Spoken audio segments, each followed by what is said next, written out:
La primera pregunta. La segunda, ¿qué señal? Danos una señal. Jesús, bueno, que no quieras darnos el día ni la hora, danos una señal. Una señal es algo que apunta hacia algo. Danos una señal, algo que nos pueda decir, pues nos encontramos ya, ¿verdad?, verdaderamente en los últimos tiempos. Y en tercer lugar, danos una señal del fin del mundo. Entonces Jesús comienza a describirles en el capítulo 24 algunos eventos que iban a preceder su segunda venida, muchos de los cuales se han cumplido y se están cumpliendo delante de nuestros ojos. Por ejemplo, el versículo 5 dice: vendrán muchos en mi nombre diciendo, yo soy el Cristo, y a muchos se engañarán. O sea, una de las señales de Jesús es que comenzarían a levantarse falsos mesías. Los más notables han sido Sun Myung Moon, líder de la iglesia, fundador de la iglesia unificada, un coreano que dice que es Cristo; David Koresh, muerto en Waco, Texas; Arifin Mohammed de Malasia; y últimamente Sergei Torop de Rusia, que dice que es Cristo, y la gente está en una colina yendo con él y está fundando él el milenio. Aunque nos riamos y parezca una cosa de, bueno, ¿quién puede creer esto? Acordémonos que 85 millones de alemanes le creyeron a Hitler que él era el Mesías y que iba a establecer el tercer Reich de 1000 años. Así que hay seguidores en la vida para todo. Después Cristo continúa diciendo en el versículo 6 que iban a haber guerras y rumores de guerras. No fue hasta el siglo XX, siempre ha habido guerras, pero no fue hasta el siglo XX que tuvimos las primeras 2 guerras mundiales. Y solamente en la Segunda Guerra Mundial, del 39 al 45, hubo más de 50 millones de personas muertas. El siglo XX puede ser clasificado como el siglo de las guerras, de las pestes, de las hambres, de los terremotos jamás antes vistos. Existen muchas señales de la venida de Cristo, así como las hubo de su primera venida. Pero solamente aquí en el siglo XXI, vean ustedes el terremoto de Chile, 9.2 grados, movió 5 centímetros el eje de la Tierra. El terremoto reciente de Japón, que provoca un tsunami que arrasa con 3 o 4 ciudades de Japón, 5 ciudades de Japón, que produce después fuga de material radiactivo, donde posiblemente se movió 3 centímetros más el eje de la Tierra. Al moverse el eje de la Tierra, ¿qué es lo que pasa? Los huracanes comienzan a tener más fuerza, se sube el nivel del mar, por lo que consecuentemente el huracán jala más agua y es más fuerte el huracán y las fuerzas de los vientos. Estamos viendo ataques terroristas por todos lados, terremotos, estamos viendo pestes, tembló en Washington, tembló en el Capitolio, jamás había temblado ahí. Y todas estas cosas, ¿qué cosas son? Son señales que nos están diciendo, el mundo está a punto de extinguirse. Vivimos en un planeta con una enfermedad terminal. Los millones de litros de petróleo en el mar han contaminado la fauna marina. Los millones de incendios que ha habido en el mundo y que siguen actualmente propagándose por todos lados, devastando grandes forestaciones de bosque, están acabando con toda la ecología del mundo. Nuestro aire está contaminado, nuestra comida ya tiene que hacer comida fabricada o inyectada con hormonas o comida orgánica, porque la comida también está contaminada. Estamos en un mundo que hemos destruido y que está a punto de tratar de abortarnos. El mundo está enfermo, como dice Isaías, capítulo 24. Muy bien. Entonces, así como hubo señales de que Cristo iba a venir en la primera venida, Cristo, cuando vino, reprendió a los líderes religiosos, porque aunque no se sabía el día ni la hora, ni nadie lo sabrá tampoco el día y la hora, sí es necesario e importante que nos comencemos a alistar cuando veamos las cosas. Por ejemplo, en Lucas, capítulo 12, versículo 54, Cristo enojado con los fariseos y los líderes y con la gente, les dijo lo siguiente, Lucas 12, 54, decía también a la multitud, cuando veis la nube que sale del poniente, luego decís, agua viene, y así sucede, es lógico, ¿verdad? Salimos ahorita a la calle y está todo nublado y aborrascado el cielo, ¿qué cosa nos muestra? ¿Va a llover? ¿A qué horas? A las 3, no sé. A las 2, a lo mejor en 5 minutos, a lo mejor en 2 horas. Pero el acumulamiento de nubes nos habla de que ya no tarda en caer la lluvia. Cuando sopla el viento del sur, decís, hará calor, y lo hace. Es en lo que se basan los pronósticos del tiempo y de los climas. ¿Cómo pueden saber que la semana que entra va a haber 75 grados de temperatura, o 25 en Acapulco y 32 en Cancún, etcétera, etcétera? ¿Cómo lo hacen? Midiendo con los satélites y el calor, el tiempo, el calor, la precipitación y la velocidad, etcétera, etcétera. Todo eso les hace hacer pronósticos que, aunque no son 100% exactos, por lo menos dicen, pasado mañana va a llover, o va a haber un calor tremendo la semana que entra, etcétera, etcétera. Hipócritas, versículos 56, que saben distinguir el aspecto del cielo y de la tierra, y cómo no distinguen este tiempo. ¿Cómo no supieron los fariseos que Jesucristo iba a nacer en Belén? Isaías lo decía, que su madre iba a ser una virgen, que cuando hubiera un levantamiento en Roma y tratara Roma de conquistar Jerusalén y el mundo, el Mesías iba a venir. ¿Cómo es posible que no hayan podido estar preparados? A lo suyo vino y los suyos no le recibieron. Me pregunto si sucederá lo mismo con nuestra generación. ¿Estaremos tan ciegos de no darnos cuenta en qué tiempo nos estamos encontrando? Jesús comparó estos eventos en Mateo 24:8 con dolores de parto. Dice en Mateo capítulo 24, versículo 8, todo esto será principio de dolores, que son los dolores, la palabra griega, que experimenta una mujer cuando va a parir. Una mujer cuando va a parir, ¿cómo comienzan los dolores? Comienzan con contracciones cada vez más fuertes, cada vez más fuertes, cada vez más fuertes, van aumentando en intensidad y en dolor, hasta que se revienta la fuente de agua, ¿verdad? Y entonces la mujer tiene que ser internada inmediatamente en un hospital. Entonces Cristo dijo que los terremotos, los huracanes, los tsunamis, toda la descomposición ecológica iba a ir aumentando, aumentando, aumentando, como lo estamos viendo con nuestros ojos. Los terremotos son cada vez más fuertes, producen más daños, los huracanes son cada vez más devastadores, los tsunamis están comenzando a inundar ya grandes cantidades y grandes costas en los continentes del mundo. ¿Y quién puede estar ciego a lo que está pasando en Israel? Lo que va a pasar en 2 o 3 días. Esto es increíble a la luz de la Biblia. Muy bien, vamos a ver ahora que la Biblia nos revela que los cristianos sí podemos conocer los tiempos acerca de la segunda venida de Cristo. Veamos esto en Primera de Tesalonicenses, capítulo 5, versículos del 1 al 5. Primera de Tesalonicenses, capítulo 5, los primeros 5 versículos. Y dice el apóstol Pablo, acerca de los cronos, se tradujo tiempos, o sea, el tiempo cronológico. Y acerca de las ocasiones, ponlo en tu Biblia ahí, kairos, o sea, tiempos específicos. Una cosa es cronológicos, otra cosa es específicos. O sea, acerca de la cronología de los tiempos y el tiempo específico de algún evento, no tiene necesidad, hermanos, de que yo les escriba. Porque vosotros sabéis perfectamente, debemos los cristianos tener este conocimiento, que el día del Señor vendrá como ladrón, que cuando digan paz y seguridad, no es hasta que haya un tratado de paz en el mundo, donde se diga algún dictador, ya basta de guerras entre árabes y judíos, ya basta de problemas en el mundo, como lo hizo Hitler en 1932 al 34.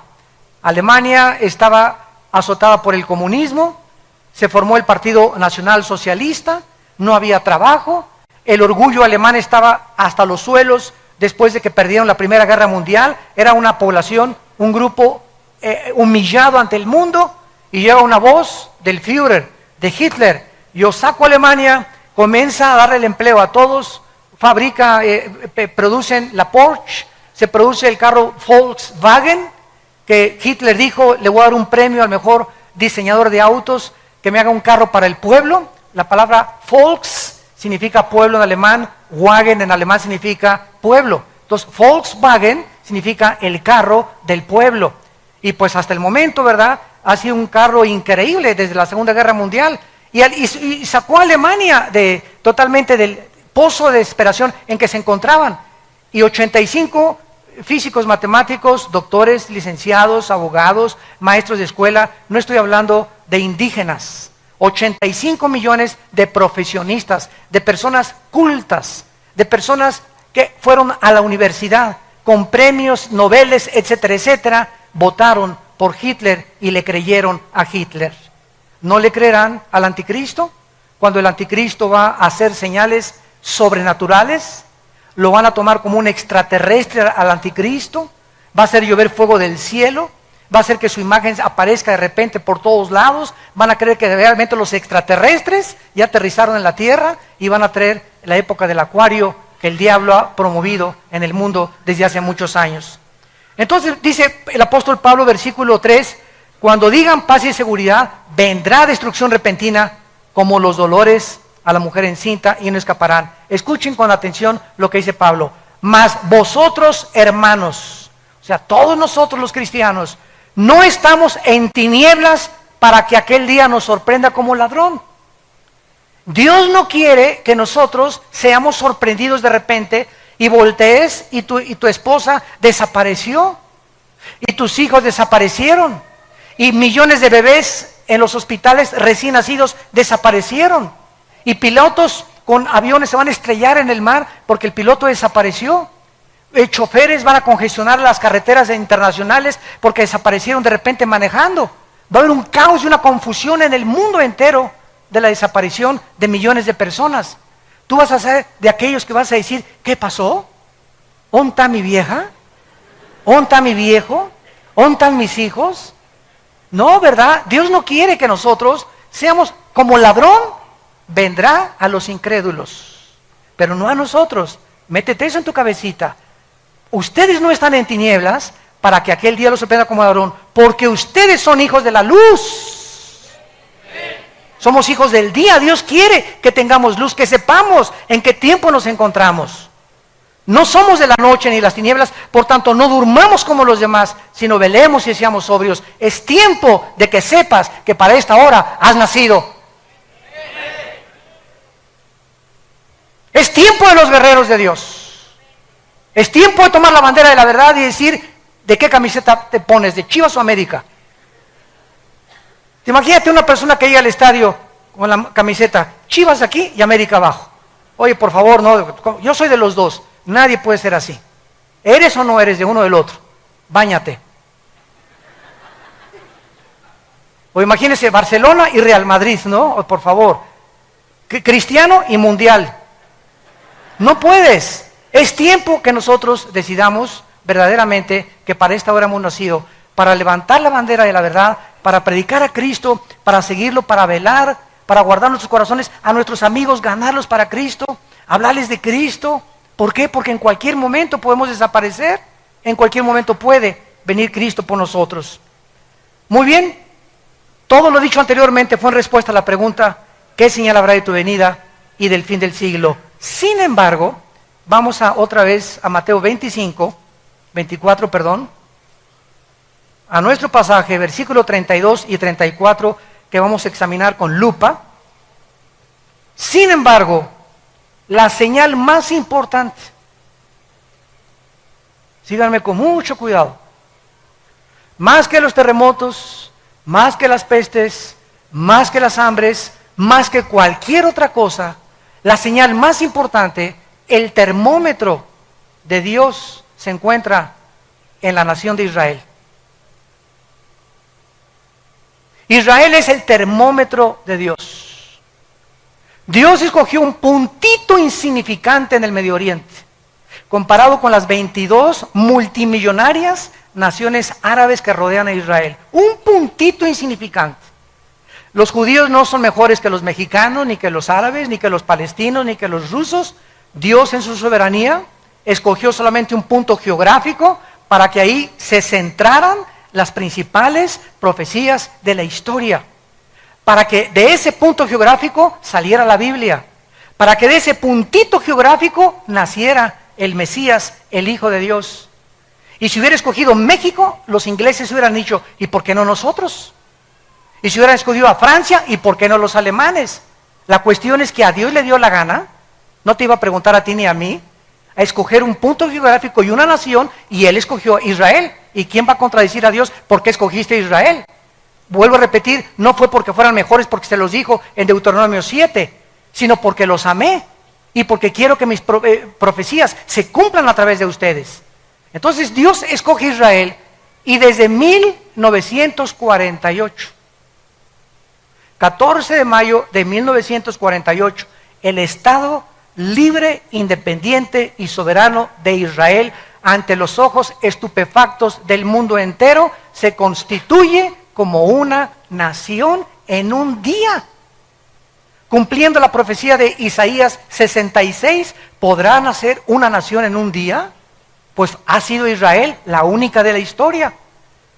Este es importante porque tenemos que preguntar dos preguntas para contestar nuestro pasaje. Número uno, ¿quién representa la higuera?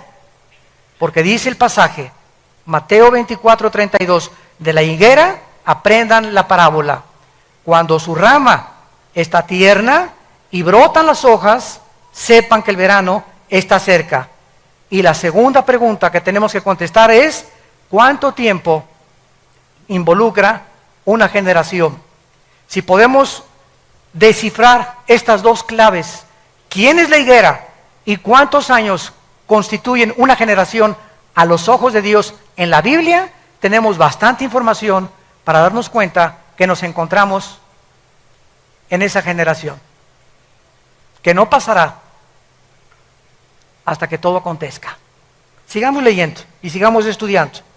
Vamos a ver en primer lugar en Oseas, en el Antiguo Testamento, que en el Antiguo Testamento la nación de Israel representa o está representada por dos árboles.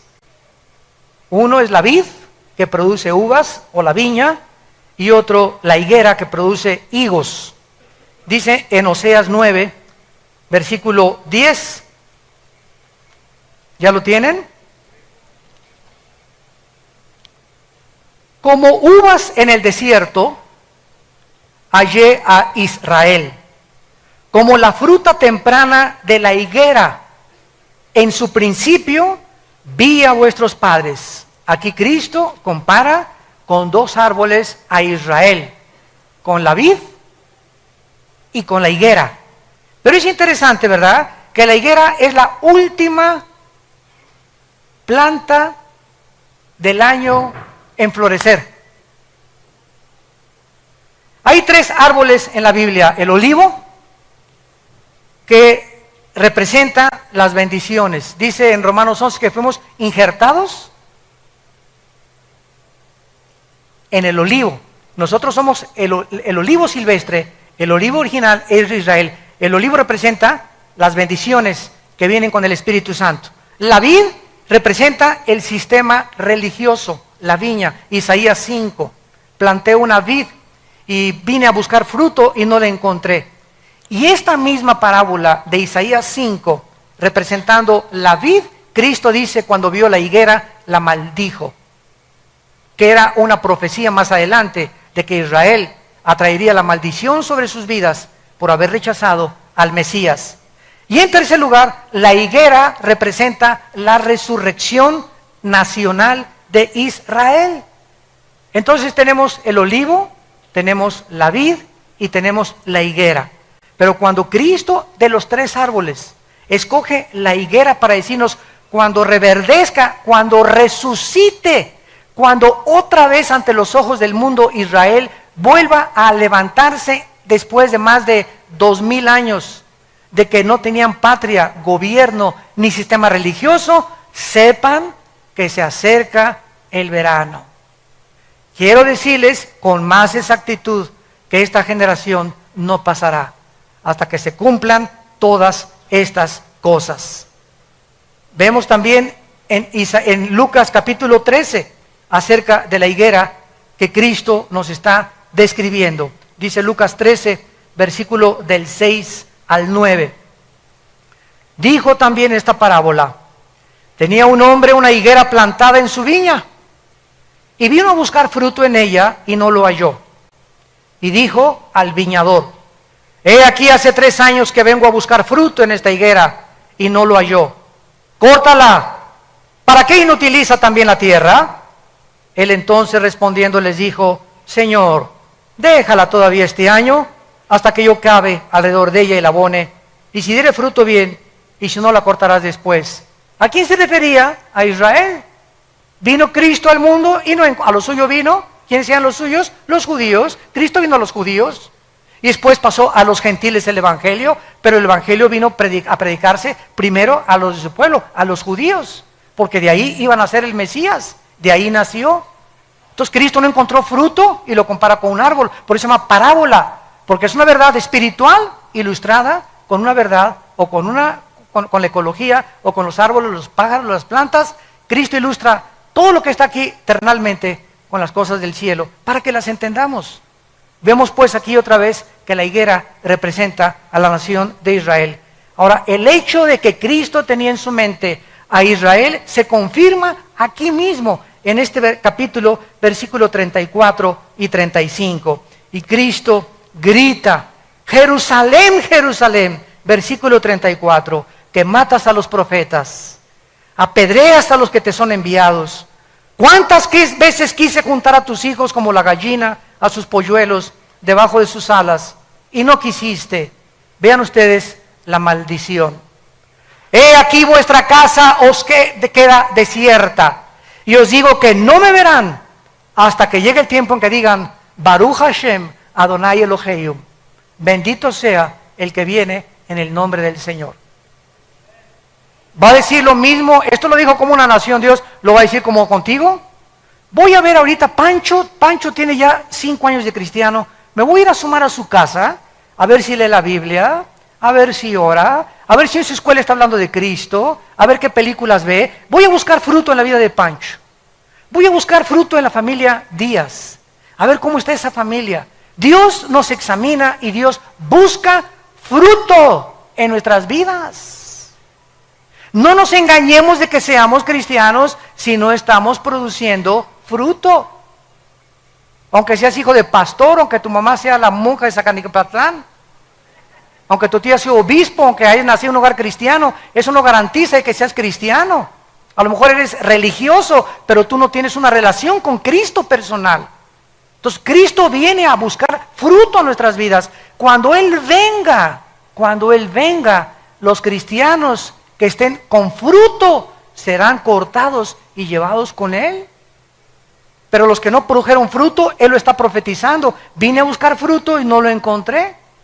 Este es un mensaje de Israel que hizo Cristo. ¿Terminó con Israel hace 2000 años? No, dijo: me voy a esperar a ver si hay fruto. Entonces la iglesia vino a tomar todo el lugar en estos 2000 años, y ahorita no hay judío, ni gentil, ni griego, ni italiano, ni inglés. Sin embargo, la Biblia nos dice que Dios no ha terminado con Israel. Romanos 9, 10 y 11. No ha terminado con Israel. Una cosa es la salvación individual, otra cosa son las profecías nacionales. Israel se va a convertir en el trono de Dios. La nueva Jerusalén va a descender sobre la tierra de Israel. Ahí va a estar los cuarteles generales del universo. Dios habita ahorita en el tercer cielo. La Biblia dice que Dios va a dejar el tercer cielo. El Padre, estoy hablando, no el Hijo. El Padre va a dejar el tercer cielo y va a bajar a la tierra, en Israel, en Jerusalén, a poner su trono. ¡Qué maravilloso! Va a cambiar su trono de arriba a estar aquí con nosotros. El Dios y Padre del universo. Y nosotros a su alrededor reinando con los siglos por Él.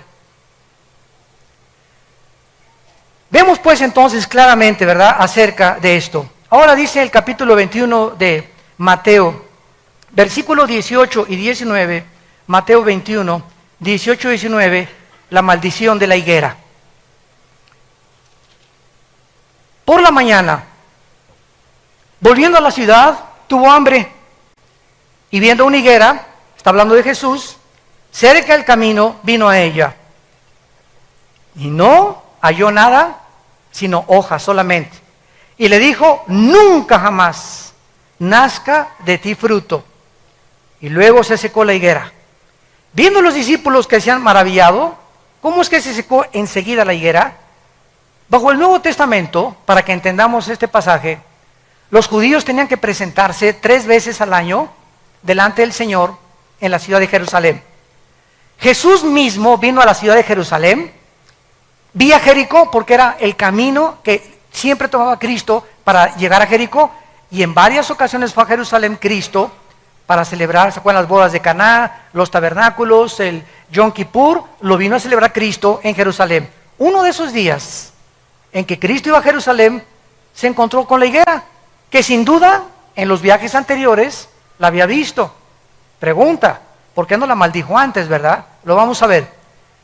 Pero el día precisamente en que él maldijo la higuera fue el día de su entrada triunfal a Jerusalén, cuando observó que no tenía fruto. Al llegar a Jerusalén, fue recibido como el Mesías, Hosana, el que viene en el nombre de Jesús, por la mayor parte de la gente. En la tarde, se dirige a Betania, a la casa de Marta, de María y de Lázaro, a pasar la noche, porque venía camino a Jericó, y al regresar al día siguiente a Jerusalén, fue cuando él se detiene y maldice la higuera.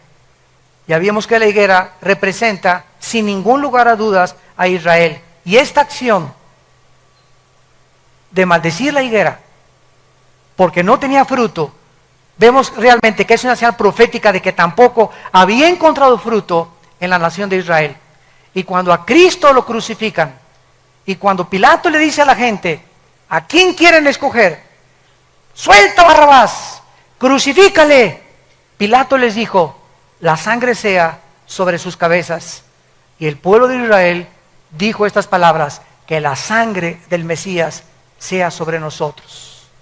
Y en 2000 años no ha habido un grupo étnico como Israel expulsado de la mayor parte de las naciones. Simplemente el holocausto en 1943, 44, 45 de Hitler, donde más de 6 millones de judíos fueron matados de hambre y en las cámaras de los gases, cómo los han odiado, cómo ahorita estamos en el siglo XXI y el mundo los odia, los árabes no los quieren aceptar. Ahorita hay 120 naciones, de las 200 naciones que tenemos en el globo terráqueo, 120 están votando contra el Estado de Israel. La única nación que lo ha defendido ha sido Estados Unidos. ¿Por qué Estados Unidos desde la Segunda Guerra Mundial? Señores sociólogos, historiadores, comunistas y ateos que nos visitan y que nos ven por la televisión, pregúntate por qué Estados Unidos ha sido bendecido. ¿Por qué le tienes tanta envidia a Estados Unidos? El mejor país vestido, donde mejores empleos ha habido, donde a la gente se le reconoce lo que sabe, con el mejor ejército, el mejor sistema político que hay ahorita en el mundo, donde más o menos hay justicia mejor que en otros países. Ha detenido el comunismo, el fascismo, el nazismo. Si no fuera por Estados Unidos, aunque ahorita está hundiéndose, todo el mundo quiere Estados Unidos. Nadie se quiere ir a Rusia, nadie se quiere ir a la China, a México menos ahorita. ¿Por qué Estados Unidos es la nación del sueño americano? Hasta hace algunos años, porque ya no es igual, ya se acabó todo eso, porque ya los últimos presidentes han apostatado y han entregado a Estados Unidos en manos de los árabes y han traicionado a Israel desde el presidente Clinton.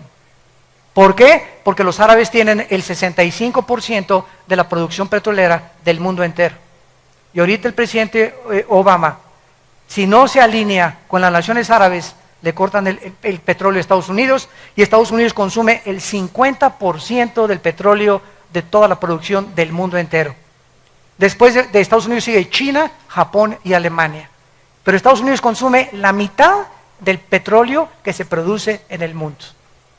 Así que por eso hundirían totalmente sin petróleo igual a Europa si los árabes no acceden, Occidente, a que el Estado palestino sea reconocido, quitarles Jerusalén y que puedan los judíos devolver los territorios que ganaron en la guerra. Todo está exactamente como la Biblia lo dice. Zacarías 12, 2 y 3, Zacarías 14, del 3 al 4, Mateo 24, Mateo 25, Apocalipsis, Daniel, todo dice que cuando Jerusalén la rodearan los ejércitos. Ante nuestros ojos está sucediendo pasado mañana. Ya se queda sola Jerusalén. ¿Qué va a pasar? Tal vez una guerra nuclear. La Biblia profetiza que Siria, Apocalipsis 17, va a desaparecer. Tal vez Israel conteste con armas nucleares a Siria y borre del mapa a Siria, y el anticristo salga de la región de Siria o Irak, y después de esta devastación se den cuenta, bueno, que nos estamos matando, surja como Hitler el anticristo y traiga la paz. Y cuando digan paz y seguridad, nos pintamos.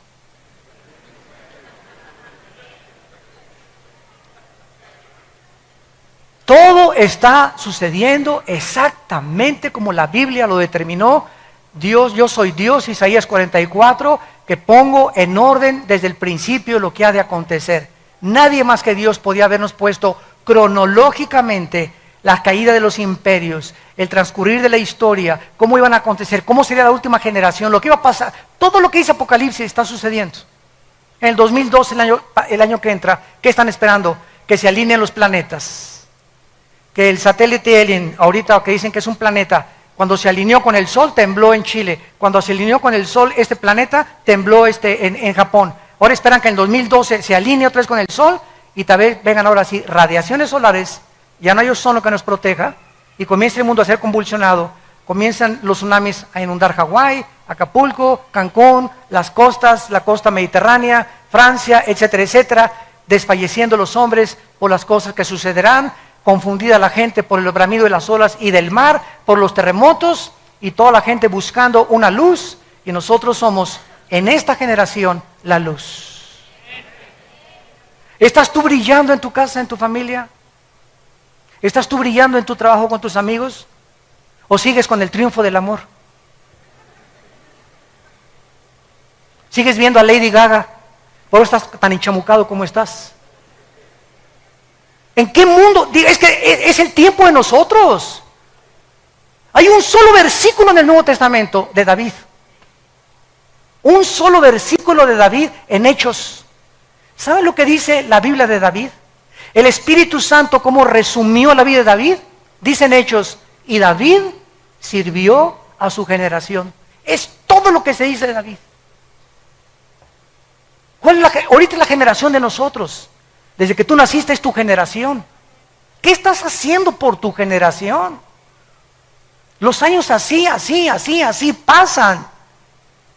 Y no te has decidido todavía a hablar de Jesús, a entregar tus bienes a Jesús, a seguir a Jesucristo, a hablar de Cristo, a santificar tu vida, a limpiar tu vida sexualmente. Esta maldición la hizo Cristo saliendo de la casa de Marta y de Lázaro y yendo más adelante. Con todos los antecedentes podemos ver claramente, ¿verdad?, que las señales que Jesús dio durante todo su sermón, el Monte de los Olivos, era para que aprendieran claramente que Israel estaba a punto de ser destruida. En el año 70, los romanos llegaron con el general Tito y no dejaron piedra sobre piedra. Cuando Cristo vivió, ¿saben cuál era el objeto de los fariseos? Construir edificios y templos. Y cuando le preguntaron a Cristo en Mateo 24 las señales, los judíos estaban, mira nomás qué iglesia totota, mega iglesia preciosa, cortinas persas, lámparas hawaianas, luces de Francia, tapetes persas, etcétera, etcétera. Y Cristo dijo, ustedes ahorita se gozan en edificios, yo les diré que no quedará piedra sobre piedra. Y cuando vino Roma y arrasó con Jerusalén, ¿dónde quedaron sus supuestos templos e iglesias hechos pedazos? ¿Quiénes sobrevivieron? Las almas de los hombres. ¿Y nuestra generación es diferente? No, nuestra generación es exactamente igual. Ahora estamos tratando de hacer megas construcciones de 20, 30 millones de dólares, cuando Dios no nos mandó a construir edificios, nos mandó a predicar el Evangelio de Jesucristo. Ya si Dios nos quiere regalar, y si alguien me dice, te regalo 15 millones de dólares para que hagas un edificio, una iglesia, gloria a Dios. Pero la iglesia no la vamos a meter en drogas, ni a obligar, ni a presionar. Den y den y den y den. Les decimos, den para las misiones, para mandar misioneros, para sostener más pastores. Nunca hemos pedido para la construcción. Y hasta ahorita Vida Nueva para el Mundo no tiene ni es dueña de ningún edificio en el mundo entero. No somos dueños de nada. Y así hemos sobrevivido y estamos en más de 70 naciones, sosteniendo a más de 15 misioneros y pastores en el mundo.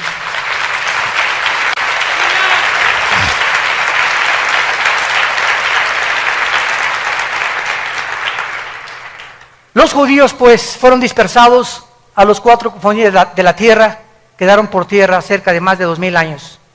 Además la maldición se aplicó a la tierra, porque cuando regresaron en el 48 los judíos, era un desierto Israel, era un desierto. Los palestinos dicen que era tierra de ellos. Esto es la mentira más grande del mundo. Durante 3000 años Israel estuvo en Israel. Claro que había árabes cuando regresaron ellos, pero era un desierto Israel. No había un solo árbol, porque la maldición cayó sobre la nación y sobre la tierra. ¿Se acuerdan del Antiguo Testamento? El pecado hacía que Dios detuviera las lluvias y maldijera la tierra. Isaías 24, del 3 al 4, porque faltaste a mis mandamientos, la maldición te alcanzó. Entonces Israel, en 4 años, del 48 al 52, planta 6 millones de árboles, para que se cumpla Amós 9, del 12 al 3. Los plantaré sobre su tierra, plantarán viñas y verán el fruto de ellas. Esto es además no solamente contra la tierra, porque hasta el siglo XX los judíos regresan a su tierra en 1948 y del 48 a nuestros días comienza a llover en Israel. Comenzaron las lluvias de 1948 a nuestros días. De esta manera, después de tantos siglos, tanto como se profetizó, Israel se convierte en el 48. Entonces ahora podemos saber que el año 48 es el patrón con el cual podemos medir una generación. Ahora, ¿cuánto es una generación? ¿50 años? ¿60? ¿70? ¿O 80 años? Vamos a meternos a ver ahora algo más acerca del florecimiento de Israel. Muy bien. Esta profecía que acabamos de leer, cuando la higuera reverdezca, no pasará una generación, nos vuelve a decir que cuando Israel floreciera, cuando resucitara Israel, comenzáramos a contar los últimos días, desde 1948, y saber que la segunda venida del Señor está cerca. En 1948, el reloj profético de Dios comenzó, tic, tic, tic, tic, tic, tic, la cuenta regresiva. Ahorita me llegan correos donde me dicen, faltan 6 horas para el 20 de septiembre para que se determine el Estado palestino. Faltan 5 horas con 40 minutos desde que se dictaminó que pasado mañana las Naciones Unidas van a tratar de sacar a los judíos de los territorios ocupados. Comenzó el reloj profético de los judíos acerca de lo que va a suceder. Pero el reloj profético de nosotros comenzó en 1948, el 14 de mayo. Tic, tic, tic, tic. Se había apagado durante 2000 años el reloj de Dios. En cuanto Israel regresa, no podía nadie profetizar que nos encontrábamos en los últimos tiempos. No es hasta que la nación nace y reverdece y resucita nacionalmente, no espiritualmente, porque espiritualmente será hasta la segunda venida de Cristo. Romanos 11, 25 y 26. Todo Israel será salvo cuando Él regrese físicamente, pero nacionalmente resucita en el 48. Ahora es interesante, Lucas 21, qué linda es la Biblia. Lucas 21, esto es increíble. Lucas 21, vean qué cosa más maravillosa. ¿A quién le gusta estudiar la Biblia? Más les vale. Lucas 21, 29 al 32. Vean esto. Lucas 21, 29 al 32. También les dijo una parábola. Vean ustedes cómo, comparando los evangelios, la Biblia es la suma de tu palabra es verdad, comparando versículo con versículo, texto con texto, podemos trazar una doctrina sana. También les digo una parábola. Mirad la higuera y En Mateo no dijo eso, ¿verdad? Mateo dijo, cuando veáis la higuera que reverdezca, ¿se acuerdan? Pero no agregó, y todos los árboles. Pero Lucas escribe que dijo Cristo además, cuando vea la higuera y todos los árboles, cuando ya brotan, viéndolo saben por ustedes mismos que el verano está cerca. Así también ustedes, cuando sucedan estas cosas, sabed que el reino está cerca. De cierto les digo, no pasará esta generación hasta que todo esto acontezca. No podemos dejar de notar, ni de estudiar en la declaración de estas profecías que Jesús menciona también, juntamente con el renacimiento de Israel, que los árboles. Tenemos ya otra pieza del rompecabezas. Los árboles, tenemos que saber qué significan o representan los árboles, porque lo que no dice Mateo, lo dice Lucas. En la misma Biblia vamos a encontrar esta interpretación. Si Israel representa la higuera, entonces debemos esperar que los árboles representen naciones. ¿No es verdad? Veamos esta verdad. Jueces, capítulo 9 en el Antiguo Testamento. Libro de Jueces. Está después de Josué para que no...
por Apocalipsis. Dice en Jueces 9, versículo 7 en adelante, aquí encontramos a Jotam, un hijo de Gedeón.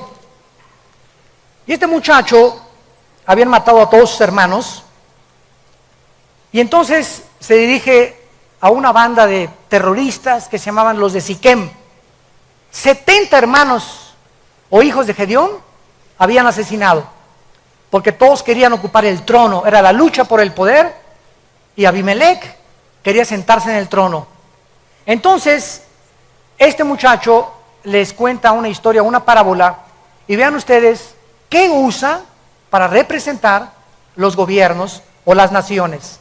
Dice el versículo 7, cuando le dijeron a Jotam, se puso en el monte de Gerizim, alzando su voz, clamó y les dijo, óigame varones, y así fue oída, así os oiga Dios. Fueron una vez los árboles a elegir rey, y dijeron al olivo, reina sobre nosotros. Aquí se usa a los árboles como personas para nombrar a un rey, y el olivo representa un árbol que querían poner como un gobernante. El olivo dijo, no puedo dejarme aceite, versículo 10, le dijeron a la higuera, anda tú reina sobre nosotros. La higuera respondió, he de dejar mi dulzura y mi buen fruto para ir a ser grande sobre los árboles. Versículo 12, y los fueron con la vid, reina con nosotros. Total que fueron con 3 árboles, la higuera, la vid y el olivo. Los 3 árboles que representan a la nación de Israel.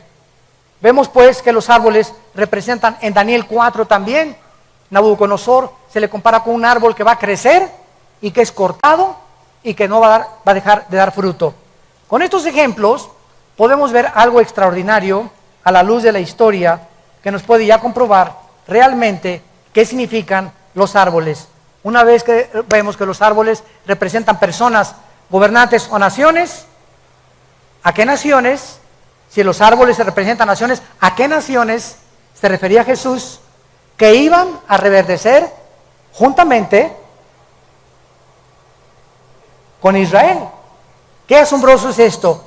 Las naciones cercanas a Israel iban a florecer cuando Israel floreciera. De manera asombrosa descubrimos que las naciones que tienen su frontera con Israel se independizaron exactamente dentro de los 5 años del renacimiento de Israel.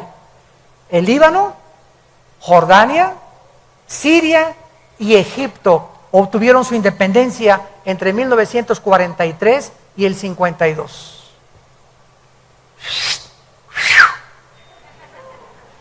Escuchen esto, todavía falta.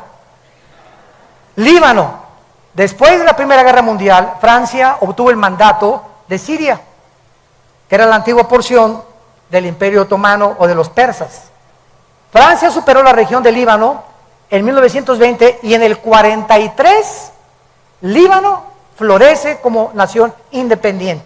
Jordania, después de la Primera Guerra Mundial, la disolución del Imperio Otomano, Inglaterra recibe el mandato de gobernar la mayoría del Medio Oriente. La Gran Bretaña separa la región autónoma de Transjordania en 1920 y Jordania se independiza en 1946 y adopta el nombre de Jordania hasta 1950.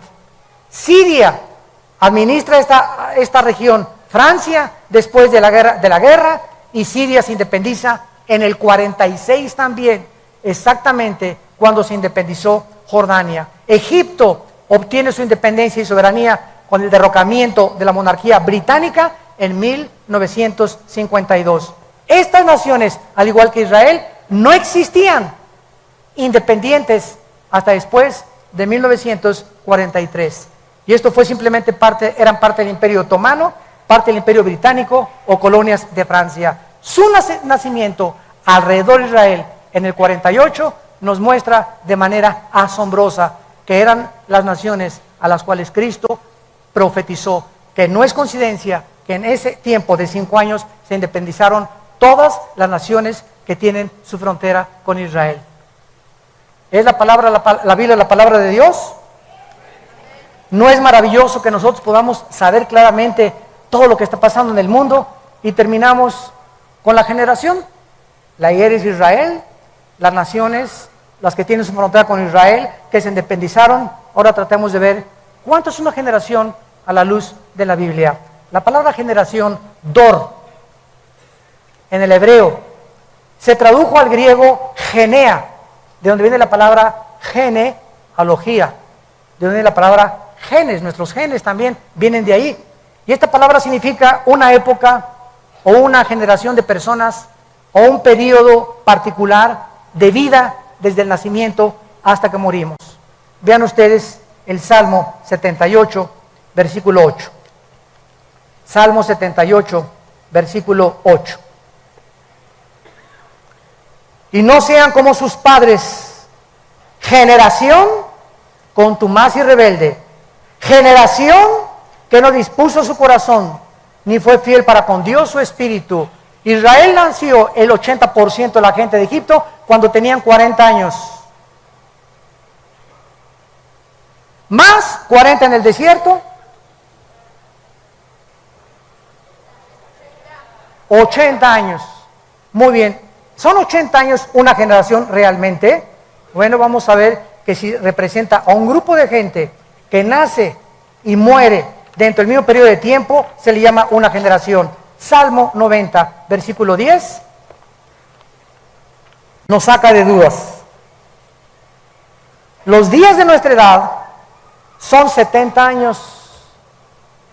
En los más robustos, los que no comen papitas ni Coca-Cola, y van a llegar a los 80 años con toda su fortaleza, es molestia y trabajo. Escuchen esto, amados hermanos santos de Dios. De acuerdo al libro de Hechos Mundiales de la CIA, World Factbook, mayo del 2010, el promedio más largo de vida de los seres humanos en el 2009 fue de 84 años en Macao. 84 años fue el promedio más elevado de vida en el 2010. Suiza ocupó el 10º lugar con 80 años de edad. Israel el 12º lugar con 80 años, .73. Estados Unidos el 49º lugar con 78 años de edad. Guatemala el 143º con 70 años de edad. La mayor parte de los seres humanos, o sea, de acuerdo a estas estadísticas, el 82.5% vive en un promedio de 60 años, no pasas del sesentón. El 82% de la humanidad no va a pasar de los 60.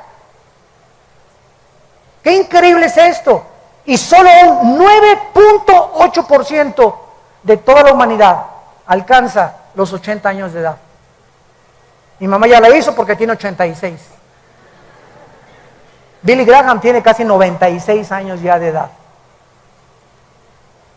Mateo nos provee la clave claramente, ¿verdad? De lo que vive una persona exactamente, son 80 años de acuerdo a la Biblia, en los más robustos. Ahora, 1948 más 80, 2028. ¿Ok? Si es que sé algo de sumar. Si el 2028 más o menos, sin que sepamos el día y la hora, fuera la segunda venida de Cristo, tendríamos que restarle 7 años de la tribulación, ¿no? ¿Cuánto nos da? 2021. O sea, estamos en el 2011. ¿Cuántos años nos quedan?